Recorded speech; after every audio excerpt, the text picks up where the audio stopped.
Hello everyone, আমি প্রিয়াঙ্কা আবার একটা ভিডিও নিয়ে প্রস্তুত হয়েছি। আজকে বানিয়েছিলাম চিকেন ড্রাই মশলা। আজকে আমি কোনো মশলা পেস্ট করব না, তার জন্য আমি সব কিছু আগের থেকে গুছিয়ে রেখেছি। আমি এখানে পেঁয়াজ, আদা, রসুন, টমেটো, দেন লঙ্কা সব কিছু কুচিয়ে রাখলাম।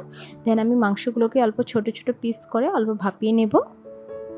এখানে আমার মাংসটা ভাপানো হয়ে যাওয়ার পর তেলটা গরম করে ফার্স্ট টাইম মাংসটা অল্প একটু হালকা করে ভেজে নিলাম।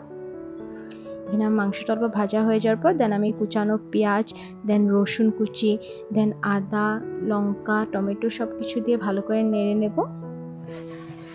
এই রান্নাটা বিনা মশলা পেস্ট করেও খুবই দারুণ লাগে খেতে। আপনারা এইভাবে ট্রাই করে বলবেন আমাকে।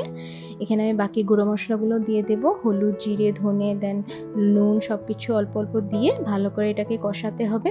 আর এটা রান্নাটা খুবই কম আঁচে আর ঢেকে ঢেকে করতে হবে, তবে এটা রান্নাটা খুবই ভালো হয়, দারুণ হয়। মাংসের ভিতরে মশলাগুলো খুব ভালো মতন ঢুকে। এইভাবে আমি ঢেকে ঢেকে এটাকে রান্না করছিলাম। আজকে আপনারা কি খেয়েছিলেন আমাকে কমেন্টে অবশ্যই জানাবেন।